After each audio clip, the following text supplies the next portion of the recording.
Fala galera do podcast Jovem Cristão, que quem fala com vocês é Robert Silva e hoje a gente vai ler a passagem que está em Mateus 7, versículo de 15 a 28. E aí eu vou dar um tempo para vocês procurarem aí e aí a gente vai refletindo sobre essa passagem. O que será que Deus quer dizer para a gente nessa passagem? A passagem ela fala um pouco dos bons frutos. O que seria esses bons frutos? Quando a pessoa fala para você assim, os bons frutos da palavra, você acha que é um fruto? Tipo assim, a gente pega uma maçã, uma pera, uma banana. Você acha que é um fruto? Você acha que é um fruto assim, que igual se fala lá em Gênesis, a gente pega a referência de o fruto do pecado que a Eva consumiu da serpente. Você acha que é um fruto, tipo assim, igual muita gente fala que a Eva comeu uma maçã? Você acha que é algo físico, assim, de pegar, algo palpável? E aí, para pensar um pouco. O que seriam esses bons frutos? O que a passagem diz pra gente sobre bons frutos? Será que a gente tem que dar a Deus um fruto vermelhinho, bonitinho, maduro? Será que temos que ir lá numa árvore de algum fruto e dar para ele esse fruto? E aí a gente vai falar agora sobre que fruto que é esse, né? Que Jesus tem a dizer para a gente. Para quem já deu tempo em pegar, a gente vai ler aqui, ó. Guardai-vos dos falsos profetas. Eles vêm a vós disfarçados de ovelhas, mas por dentro são lobos arrebatadores. Pelos teus frutos os conhecereis. Colhe-se, porventura, uva dos espinhos e figos dos abrolhos? Toda árvore boa dá bons frutos, toda árvore dá maus frutos. Uma boa árvore não pode dar maus frutos, nem uma árvore má bons frutos. Toda árvore que não der bons frutos será cortada e lançada ao fogo. Pelos seus frutos os conhecereis. Nem todo aquele que disser Senhor, Senhor entrará no reino de Deus, mas sim aquele que faz a vontade de meu Pai que está no céu. Muitos me dirão aquele dia, Senhor, Senhor, não pregamos nós em vosso nome, e não foi em vosso nome que expulsais os demônios e fizemos muitos milagres? E no entanto eu lhes direi: nunca vos conheci, retirai-vos de mim, operários maus. Aquele, pois, que ouve estas minhas palavras e a põe em prática é semelhante a um homem prudente que edificou a sua casa sobre a rocha. Caiu a chuva, vieram as enchentes, sopraram os ventos e investiram contra aquela casa, e ela, porém, não caiu, porque estava edificada na rocha. Mas aquele que ouve as minhas palavras e não as põe em prática é semelhante a um homem insensato, que construiu sua casa na areia. Caiu a chuva, vieram as enchentes, sopraram os ventos e investiram contra aquela casa, e ela caiu, e grande foi sua ruína. Quando Jesus terminou o discurso, a multidão ficou impressionada com sua doutrina. Com efeito, ele a ensinava como quem tinha autoridade, e não como seus escribas. E aí a gente pega alguns trechos que são bonitos aqui na Bíblia. A gente já começa a falar aqui em cima, aqui, no primeiro versículo da Bíblia, aqui no versículo 15, ele já fala assim: guardai-vos dos falsos profetas. O que seria nessa frase assim, guardai-vos dos falsos profetas? Jesus fala na Bíblia uma coisa assim, todo pastor conhece suas ovelhas e todas as ovelhas conhecem o seu pastor. Então, tipo assim, pega, por exemplo, vai num lugar que tem ovelhas, que tem um cara ali pastoreando, e começa a chamar as ovelhas. Até boi. Vai numa fazenda, por exemplo, onde tem um cara ali que é cuidador dos boi, né? O peão ali que ele cuida dos boi ali. Os bois já conhecem, ele vai lá e grita qualquer boi. Chama um boi lá, sai gritando o boi lá e manda o boi vir embora, você vem. O boi não vem. A ovelha também não, ainda mais a ovelha sendo um bicho tão medroso, a ovelha não vem. Por quê? Porque a ovelha, ela sabe quem é o dono dela, a ovelha conhece. A ovelha sabe pela voz, sabe? Ela sabe a forma que o cara grita. Você pode gritar da mesma forma que ele, mas ela conhece a sua voz. E aí diz a palavra, o inimigo está à nossa volta como um leão. Ele ruge em torno da gente como um leão. Ele fica ali pronto para abocanhar a gente. A qualquer momento a gente dá uma brecha, sabe? Mas o pastor tá ali, o verdadeiro pastor tá ali, né? Eu sou o bom pastor. Aquele que me conhece, aquele que me ouve. Deus fala que aquele que escuta a sua palavra, aquele que ouve, ele conhece a sua voz. Só os profetas são aquelas pessoas que vêm dizendo várias coisas, vêm dizendo coisas maravilhosas, mas não são os nossos profetas, não são aqueles que Jesus colocou ali para estar com a gente, sabe? Não são aquelas pessoas que tá ali para nos guiar. Às vezes pode até nos desviar do caminho, pegando a gente na ilusão. Então a gente tem que guardar, a gente tem que preservar, a gente tem que tentar ver quando é Deus falando com a gente.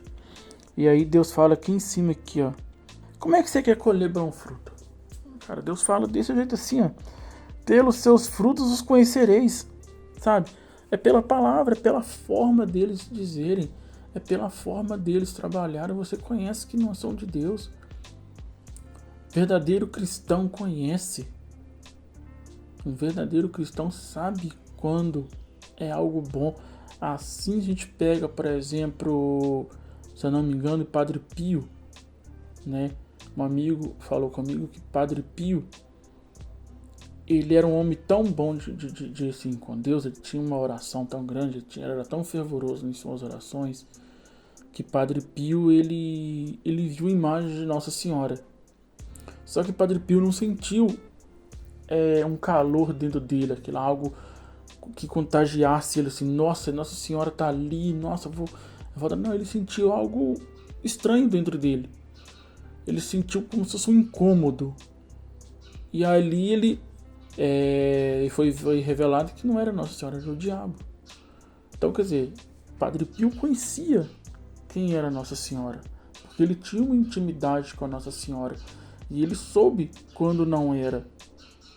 Nós, ao contrário, eu falo de mim, por exemplo, se aparecesse Nossa Senhora na minha frente, eu não acreditaria que era ela. Eu seria, por exemplo, São Tomé.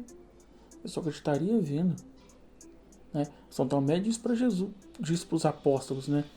Eu só acreditarei que Jesus está aqui a hora que eu puder tocar nas suas chagas. E aí ele ia acreditar. E ali foi quando Jesus apareceu e falou: põe a mão na minha chaga, eu tô aqui, sou eu. Feliz o homem não é aquele que tem que ver para acreditar, mas assim aquele que tem fé. E Padre Pio teve fé que aquela imagem de Nossa Senhora que apareceu para ele não era Nossa Senhora, porque ele tinha essa intimidade com Deus. E é isso que a gente fala. Quando a gente tem uma intimidade com Deus, a gente conhece quando é Deus. Até pela voz a gente sabe que é Deus. Pois Deus fala que vocês conhecerão a minha voz. Deus fala baixinho. Deus não fala gritando no seu ouvido, buzinando o tempo todo. Deus fala baixinho. Por quê? Porque Deus quer que você chegue mais próximo dele. Você já viu aqueles velhinhos, aqueles idosos, aqueles nossos avós, que quando a gente vai conversando com eles, fala baixinho, a gente tem que chegar o ouvido lá perto da boca deles, pra gente poder começar a querer entender o que eles estão falando. A gente vai chegando mais próximo da boca deles e a gente começa a escutar o som da voz deles e a gente começa a entender. A gente fica lá praticamente garra no pescoço da gente, começa a falar com a gente ali e a gente fica encurvado lá no ouvido, lá na boca deles. Eles vão conversar com a gente e fica então é assim que Deus quer que a gente chegue mais próximo dele, porque Deus fala manso. Deus fala, eu sou manso e puro de coração. Deus é manso. Deus não fala gritando. Deus não vai berrar no seu ouvido. Deus vai falar mansinho. Basta você parar um pouco e refletir e começar a entrar em oração, assim como Santa Teresinha rezava, assim como Padre Pio, assim como São Francisco, assim como São Bento, Santa Rita. Você vai ver que todos eles escutavam a Deus e todos eles tiveram intimidade muito grande com Deus. Cada um da sua maneira, cada um teve sua intimidade com Deus, cada um escutou a voz de Deus. Assim como também o nosso futuro santo Karl Akutik, ele também escutou a voz de Deus, do jeito dele. E ele fez as obras dele. Então a gente tem que ver isso sim. Deus quer que a gente chegue cada vez mais próximo dele. E quanto mais próximo a gente chegar de Deus, mais a gente vai aprender a escutar a voz de Deus. E aí Deus fala aqui, ó: colhem-se porventura as uvas dos espinhos e figo dos abrolhos. Cara, você vai chegar lá num monte de espinhos, você vai achar uva? Não, você vai achar uva na videira, né? Vai ter uma uva lá, farta, entendeu? Você vai na figueira, você vai achar figo, porque tem árvore própria. Você não vai achar maçã numa árvore de uva, não. Na plantação de uva, você não vai achar laranja num pé de banana. Porque Deus especificou cada árvore, cada fruto em seu devido lugar. E aí Deus pergunta, que fruto que você está apresentando para Ele? O que você quer apresentar para Deus? Sabe, o fruto que Deus fala aqui pra gente é o fruto que a gente oferece para Ele. Sabe, é o fruto assim, será que você está oferecendo um fruto bom, um fruto podre para Ele? Será que está apresentando bons frutos? Porque Deus fala, aquele que não apresentar bons frutos, eu a cortarei. A árvore que não estiver apresentando bons frutos, eu vou lá e vou cortar. Deus fala isso. Deus é um homem justo. Deus é bom e é justo. Deus passa a mão na sua cabeça até o momento que você deixa Ele passar a mão na sua cabeça. Você está aqui na terra, Deus está te dando oportunidades de você mudar, de você errar e você se consertar. Mas Deus também, Ele é justo. Ele não vai chegar lá no céu e falar assim, beleza, você é meu filho, você fez isso aqui, mas eu vou passar a mão na sua cabeça aqui e vou deixar você embora. Não, Ele vai falar, você fez. Eu te dei a oportunidade de você mudar e você não quis. Eu te mostrei que você estava errado e você não quis enxergar. Entendeu? Aí ele fala aqui, ó, nem todo aquele que diz Senhor, Senhor entra no reino de Deus, mas sim aquele que faz a minha vontade. Não é aquele cara que bate o joelho na igreja o dia inteiro ali, que está lá na igreja rezando, senta lá, reza um terço, ajuda na igreja, tá lá praticamente 24 horas dentro da igreja ali rezando, mas chega aqui fora e não faz nada. Não ajuda um irmão quando precisa, né? Não tem coragem de oferecer aquilo que tem em prol do irmão. Por exemplo, você tem um monte de roupa em casa que você não está usando, né? Aí você pega essas roupas suas e fala assim, eu vou separar aqui, tá um monte de roupa aqui que eu não estou usando, né? Já são roupas mais velhas que eu não estou usando, tô desfazendo do meu armário, roupas que não servem mais em mim. Lógico que você não vai pegar qualquer roupa rasgada de qualquer maneira e vai ali doar, não. Você vai pegar uma roupa que esteja em perfeito estado, que você não está mais usando, que não está servindo mais em você, ou que ficou pequeno, você vai ver aquela roupa em perfeito estado e vai levar para um lugar que está doando, vai dar para alguém que você conhece que está precisando. Isso é um ato de bondade. Karl Akutik fez muito isso. Francisco de Assis fez muito isso. Karl Akutik tirava a roupa do corpo e dava para os mendigos. Karl Akutik tirava o sapato que estava no pé e dava para quem estava precisando. São Francisco de Assis tirava a roupa dele e dava para os outros. Então a gente tem que pensar muito nisso. Porque quem muito tem, hoje, amanhã não pode ter nada.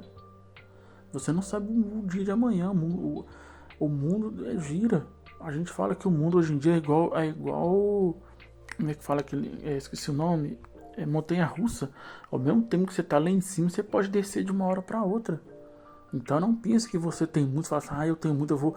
É o que Deus fala na passagem que eu li sobre o homem que acumulava riquezas, que era assim, o cara ele tinha, era dono de uma fazenda, ele tinha um celeiro, ele falava assim, vou plantar aqui, eu vou ter um celeiro muito maior, porque aí eu posso tirar todos os meus bens daqui, toda a minha plantação, colocar lá no meu celeiro grandão, e ali eu posso descansar.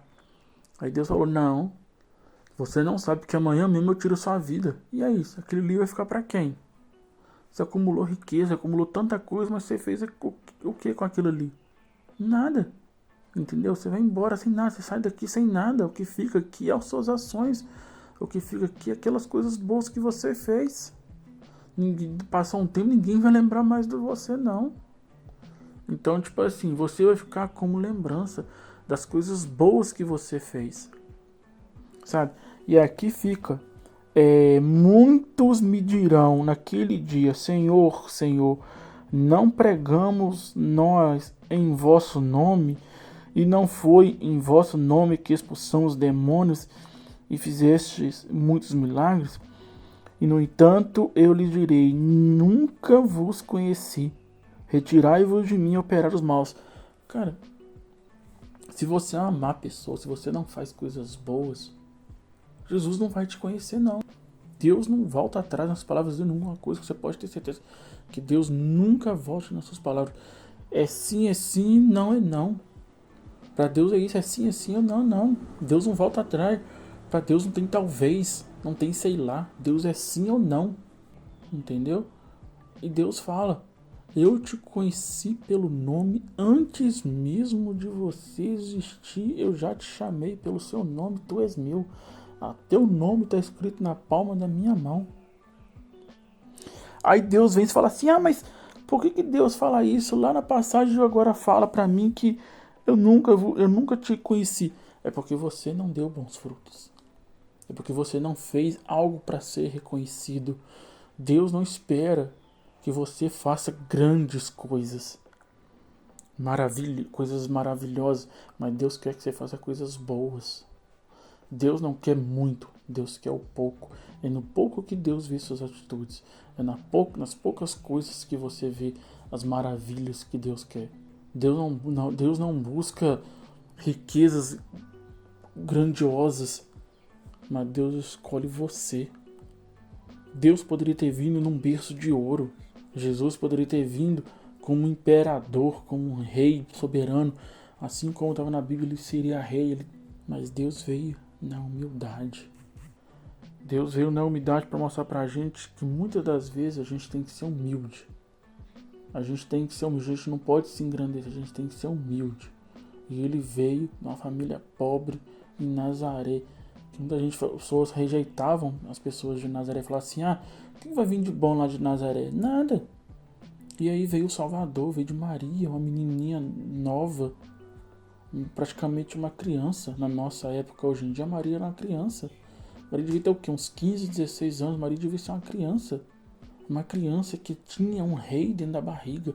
E essa eu poderia dizer, eu tenho um rei na barriga. Ela foi a primeira a que comungou Jesus. Ela foi a primeira que teve o Senhor dentro da sua barriga. Maria, em hora nenhuma, Maria ficou dentro de casa se achando a maioral, não. Eu tenho Jesus na minha barriga, eu vou ficar em casa aqui, todo mundo serve. Não, Maria foi a servir.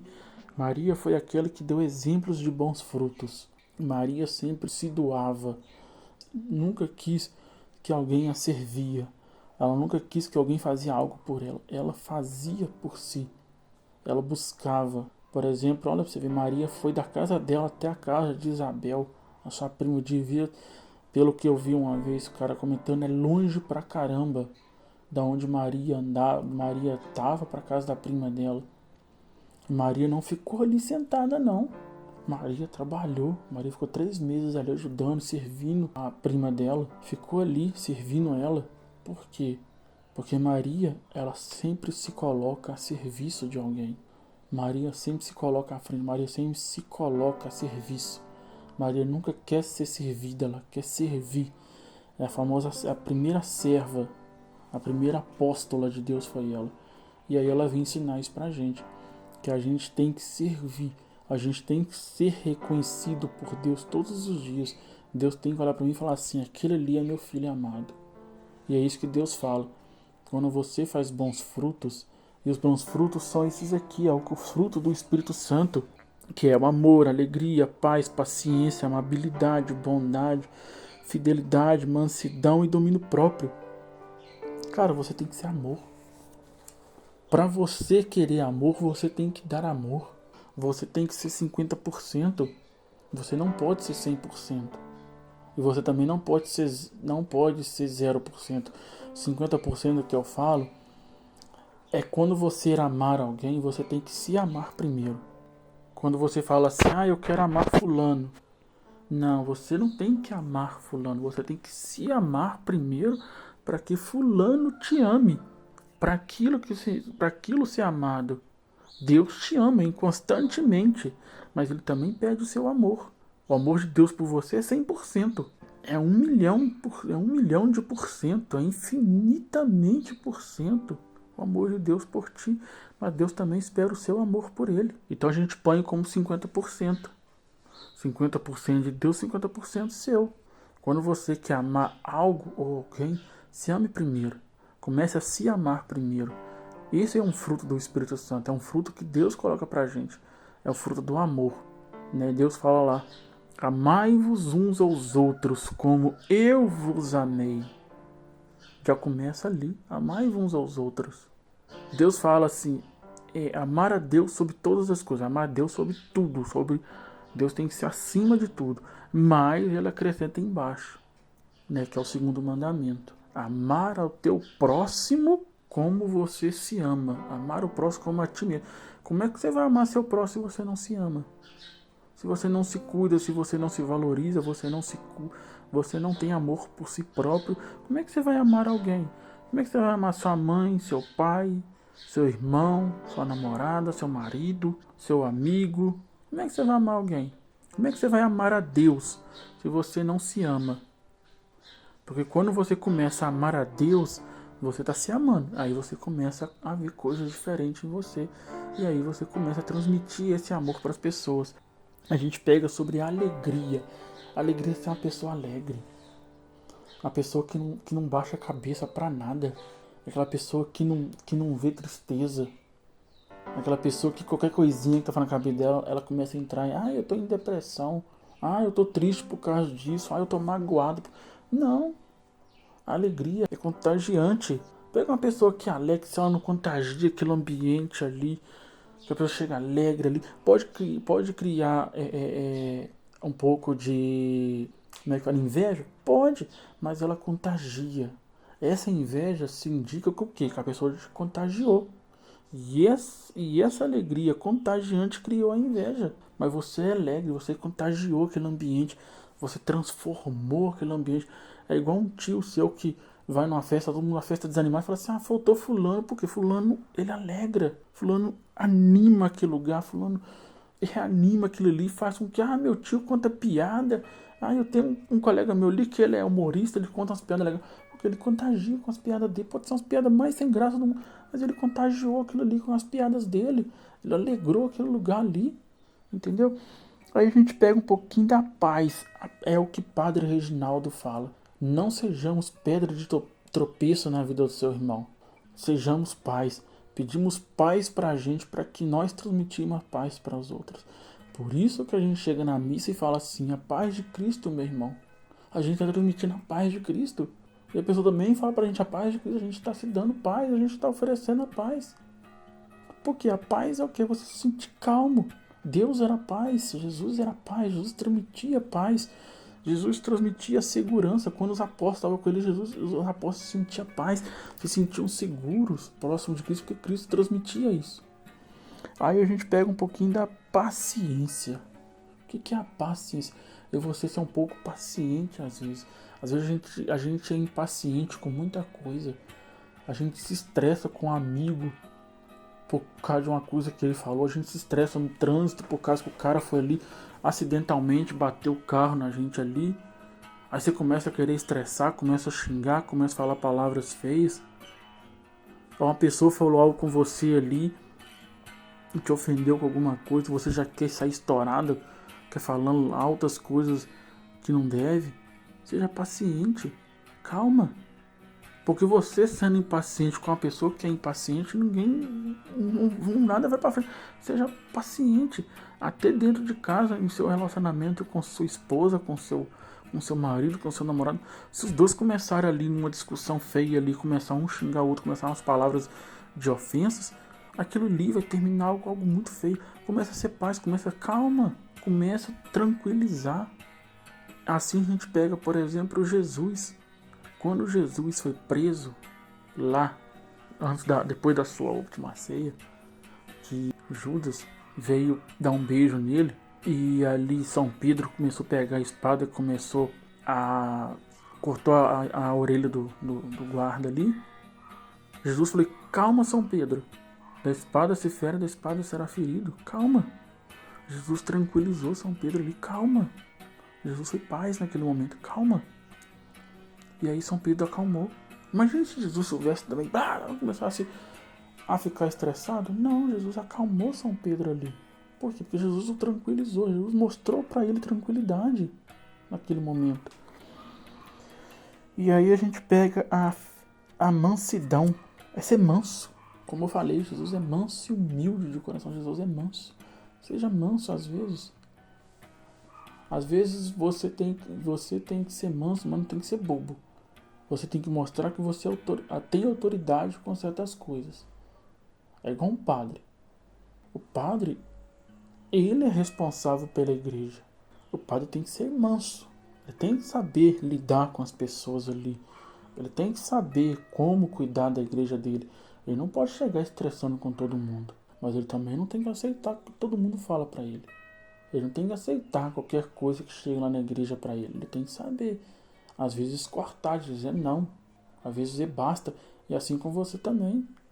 Você às vezes tem que saber se controlar. Não é tudo que te oferecem você vai aceitar. Você não tem que sair aceitando tudo que te oferecem. Você tem que saber também dizer não. E é isso que Jesus ensina. Jesus também dizia não. Jesus não aceitava qualquer. Jesus era manso. Jesus também dizia não. Jesus também se impressionava com as coisas. Jesus achava bonito certas coisas. E você acha que Jesus não te ouve? Jesus te ouve sim. Aí é amor próprio, que é o domínio próprio. O domínio próprio, quando Deus coloca pra gente o domínio próprio, é quando a gente aprende a dizer não e sim a certas coisas. É quando você tem domínio da sua vida. É quando você tem domínio daquilo que você está fazendo. Você tem consciência clara daquilo que você está fazendo. Isso é um domínio próprio. Você tem domínio daquilo ali. É como, por exemplo, andar de carro. Você sabe, né? Você tem domínio sobre o carro. Você sabe andar de carro. Você não é qualquer pessoa que pegou um carro qualquer ali e saiu andando, não. Você tem um domínio. É como andar a cavalo. Você sabe andar a cavalo. Você tem um domínio do cavalo. Você sabe como segurar nas rédeas do cavalo ali, como guiar o cavalo. Não é eu, por exemplo, eu não sei andar, nunca andei a cavalo. Se eu pegar um cavalo hoje para andar, eu não sei nem como guiá-lo. Então você tem que ter o domínio. É isso, é o domínio próprio. Você tem o domínio sobre aquilo ali. É o domínio da sua vida. É você saber dizer sim quando tem que dizer e dizer não quando tem que dizer. Não é ninguém que tem que decidir por você. Não é ninguém ficar na sua vida ali buzinando na sua cabeça, porque é assim que o diabo faz. O inimigo, ele diz coisas na sua cabeça e você vai por aquilo ali. Você tem que dizer não para ele também.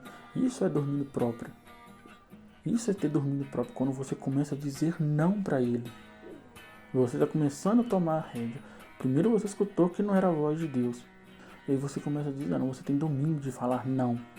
Entendeu? É a mesma coisa hoje de você ser uma pessoa justa, uma pessoa boa. E uma pessoa ali chega para você e vão roubar uma loja ali, você fala não. Por que você sabe? Porque você sabe que se você roubar vai ter consequências ruins. Você pode ser preso.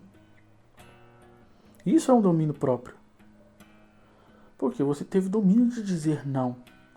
E aí que o inimigo faz. O inimigo te joga as coisas assim. Pode fazer aquilo ali, que aquilo ali não é pecado, não. Faz aquilo ali. Depois você vai lá e pede perdão a Deus. Não. Não. Basta, não quero. entendeu? E aí você busca sempre, né, força em Deus, para Deus te dar força para dizer não, todos os dias.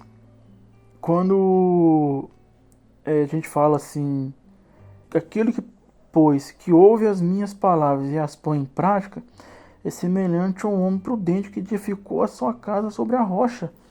O que é construir sua casa sobre a rocha? Significa que você está firme naquilo ali. Ser firme naquilo ali é ser firme na fé, é ser firme nas suas orações. E você está sempre ali com o joelho no chão, com o terço na mão, rezando, pedindo a Deus, a Nossa Senhora, proteção. Sempre. Sempre ali rezando e pedindo ali para que Deus te dê, seja seu guia. Então você não tem que ter medo. Pode vir qualquer pessoa para falar mal, pode vir qualquer coisa. A gente pega, por exemplo, se eu não me engano, eu vi num vídeo que fala de João, São João, que ele estava diante ao rei e ali o rei queria que ele adorasse o rei. Falou que salvaria a vida dele se ele adorasse o rei. E ali, senão ele seria jogado dentro de um caldeirão fervendo com óleo. E ali ele recusou, não falou nada, ficou quieto na dele. E ali o rei mandou jogar ele no caldeirão fervendo de óleo. E ali ele nunca ele questionou que Deus estava com ele. Ele nunca duvidou daquilo ali, que Deus estava com ele. Porque ele era firme. Ele era firme e confiava em Deus. Ele tinha oração em Deus. Ele tinha confiança em Deus. E quando eles jogaram ali dentro do óleo fervente, eles viram que Jesus realmente estava com ele. Por quê? Porque ele edificou sua rocha. Ele edificou sua casa sobre a rocha. E a rocha era quem? Jesus. Ele edificou a sua fé em Jesus. Sabe? Ele confiou. Assim como aqueles 3 servos de Deus também, que foram jogados dentro da fornalha.